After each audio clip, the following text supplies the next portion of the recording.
Well, hello my friends, it's Shawn Petite and welcome back to my YouTube channel. Look at this cutie we're creating. Here are the supplies that we'll be using today. So I am starting this project on an 11 by 14 MDF board, and I'm using two different collage packs. One's a vintage wallpaper that you see there, and the other is vintage papers, and both, I love these two collage packs. Those will be available in the shop, and a link to all of the supplies that I'll be using today will be down below in the YouTube description box. So I'm using a bunch of different stencils today from the new spring stencils. That's the daffodil and spring leaves, roses, daylily, and more spring leaves. And then I'll use a couple more too. So I've got my papers out here and I've got them kind of lined out to where I want them to go. I'm using my fluid matte medium, and I'm going to get a good coverage on my MDF board, and I am putting my papers down and then I'm smoothing them out with a credit card. And I typically don't do that because I like all the wrinkles and the bumps and all that kind of stuff, because it creates wonderful texture. But for this project, because I know I'm doing a ton of stenciling, I want my background to be relatively smooth so that I can get good, clean, stenciled images. And that happens when you've got a smoother surface, because otherwise you might get bleed through if it's, you know, really textural. So got all my papers down and they're dry, and now I'm just going to start pushing that background back and really kind of blending everything together, trying hard to make sure that I don't cover it too much, because I really want those papers to show through. They're wonderful. And I laid my papers out with the idea in mind that I was going to have those flowers in the corners, so I've just got plain text back there.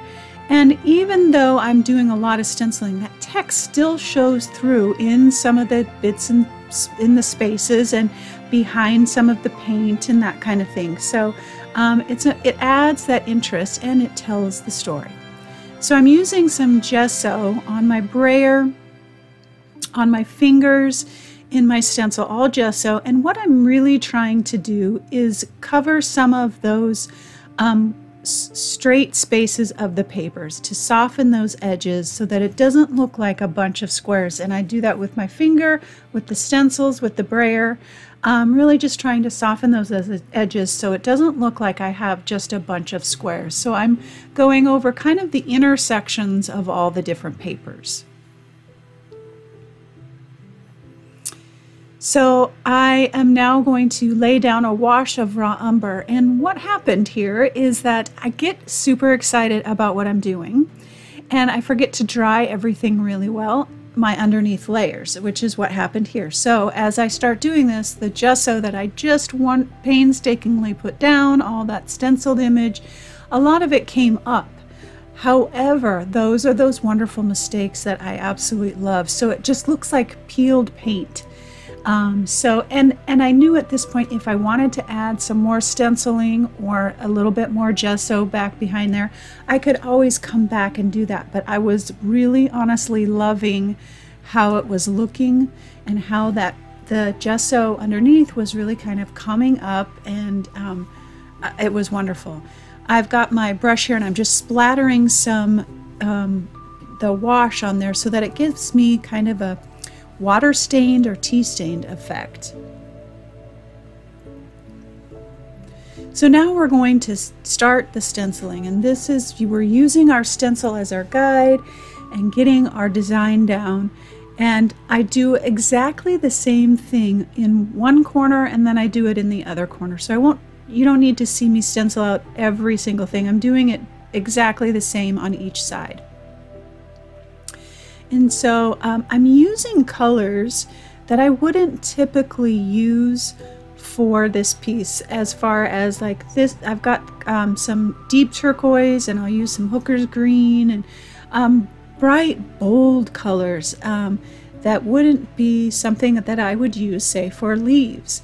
However, I wanted to do that because it's telling my story, and that's the most important thing as we create, is what we're trying to convey or the story that we're telling. I mix my colors together often as I stencil, so here I've got teal and some of that hooker's green, and what that does is it makes your stenciled image not look so flat. And then of course we're going to come back and zhuzh it up a little bit once we get everything down.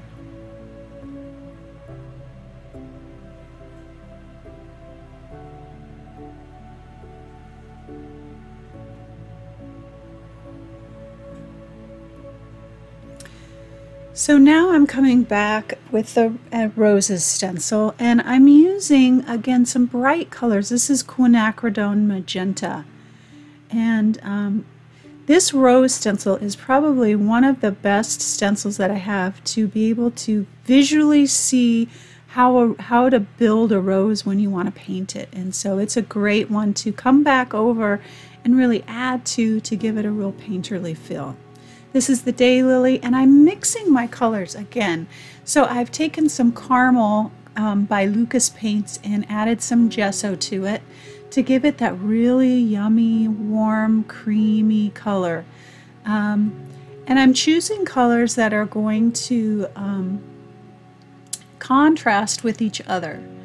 So I'm not going to use all reds or all yellows, but different colors that really make this piece stand out because it's kind of graphic with the way that I've got the leaves and that kind of thing. So, and again on this color here I used diazonine purple and some quinacridone magenta to give me a real plum color, and I love how rich and beautiful. And I'm not a purple person, but again the color is different and it's going along with the story that I'm telling myself as I create this, the quote that has inspired it. It's all helping to tell the story. So now that all of the stenciling is done, we're going to come back and add all of our wonderful painterly brush strokes. I'm using a new brush that I got, and I will have the link in the description or on the blog post that's in the description. This is a Power Acryl brush. It's a smaller, flat, a little bit stiffer brush, and I really am enjoying it because it is just the right size to do this kind of work. I'm doing short brush strokes, and that's one of the key things as you're coming back to really add your painterly touches to your stenciled images so that it looks painted, is to not overwork the area. So just add a touch, a quick brush stroke to the already stenciled in area. That's all you have to do. Too often we're trying to paint it all in evenly or add too many colors or go back and forth with your brush stroke, and that only will muddy up the colors and kind of dull everything down. So quick, short brush strokes to get that painterly feel. And all I'm doing is I'm coloring. Let's just pretend I've got a color book and I'm just painting in the lines. That's what I'm doing. And I'm adding highlighted colors, so like a hue lighter than what I've already been using, or a tad bit of a complementary color into the paints. And really what I'm using is all of the same colors that I've already used. I've just added some gesso to it, or another, like I'll take some of that yellow and add a tiny bit of maybe magenta to it, and it kind of goes orange a little bit. So don't be afraid to play with your colors, but add that hue difference as you add your brush strokes, because it adds highlight and low light and interest.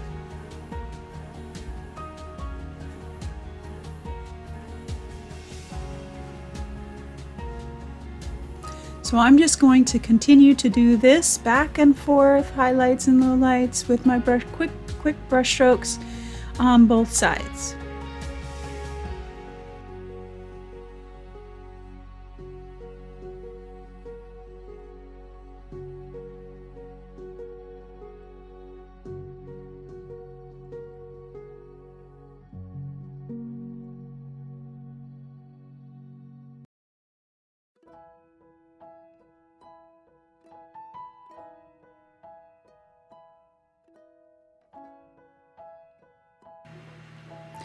I'm going to do the same things with the leaves. I'm going to add some of that Hooker's green and deep turquoise with a little bit of gesso to add my highlights. I am filling in some of the gaps in the back just to make it feel full so that those flowers don't look like they're just kind of hanging out in space, and just add some filler to that.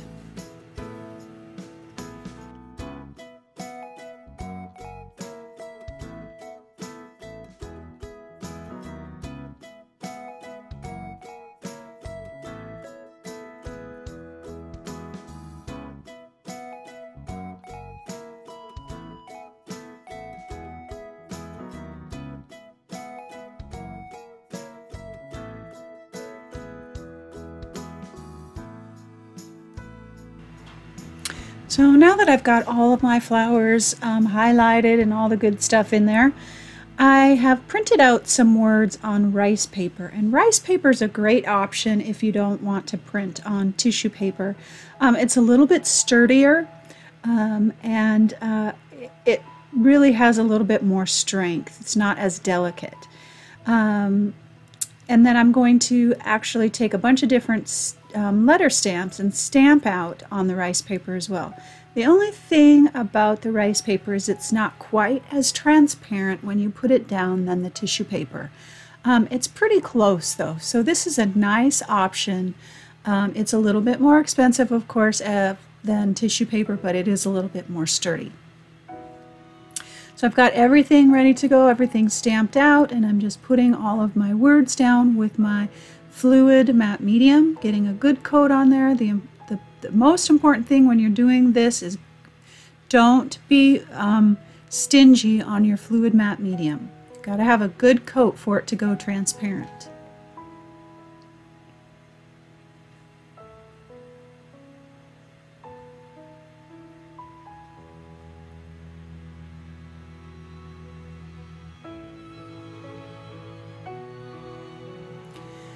Now I'm going to just start the final process of finishing this up. So I've grabbed my charcoal pencil and I'll add some lines, and I'm also grabbing my Soho soft pastels. And I'm adding those final bits of color and variety to my petals, to my leaves, to the centers of the flowers. And soft pastels, I say this over and over, but I'll say it again, they're just a great way to create some color, some depth and dimension without any fear, because if you don't like what you put down, you can just wipe it up. So if you're unsure, these are a great way to add color. Just make sure that you fix it with a fixative, either Spectrafix or Krylon, to make sure that everything stays in place before you put a final sealer on. So I'm just grabbing a bunch of different, there's just no fear. So if I put down a color and I don't like it, I just wipe it up. But mainly highlights, lighter colors, except for maybe into the darker spots of the flowers and the centers and that kind of thing.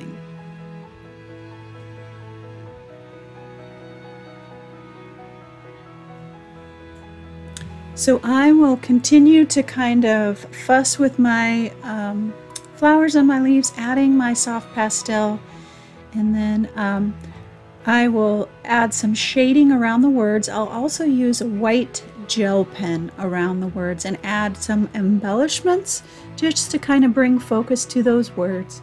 And then I will shade around the edge of the piece with a soft black pastel. And that's it. 100% easy, using your stencils as your guide. So I hope you enjoyed today's project. If you did, subscribe and like and share, and don't hesitate to ask any questions.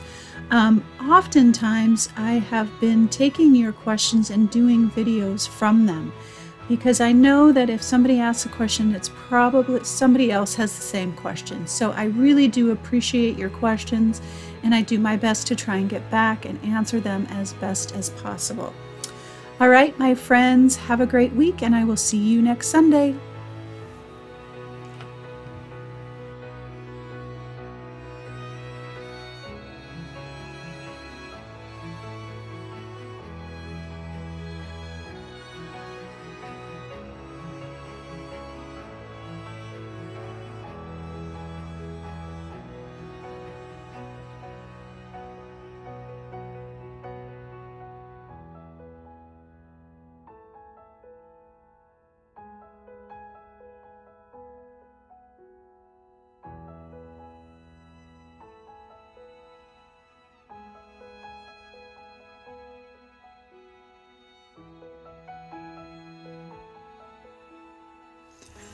Well, hello loves and happy Sunday. Look at that wonderful, wonderful color, florals. Oh, happy, happy day.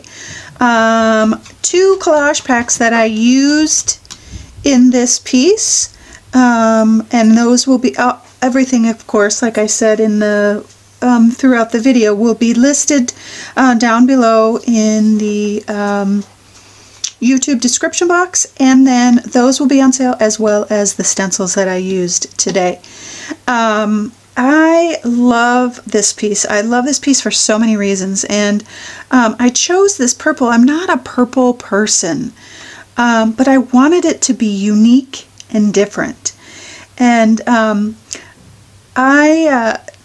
this quote, it just has so much meaning. So I was listening to a podcast by one of my favorite authors, and you can see all the notes that I took, and it was just so inspiring. And she was talking about being your authentic self, and it just really spoke to me. And whenever that happens, I know that it's probably not just me that might be inspired and nurtured by something like that. So that's where that's always, you know, sometimes that's where I go for inspiration, is to books and podcasts, and it always happens. It just does. But the quote says, "Embrace your authentic self. Let go of what others expect and show the world how brilliant you are." Oh, I get it. Can I get an amen for that? That's just that's what we should be working towards every day. It's not I don't think this is something that we ever arrive at. I think it's something that we're always working at. We're always working at finding our authentic self, and in every different situation.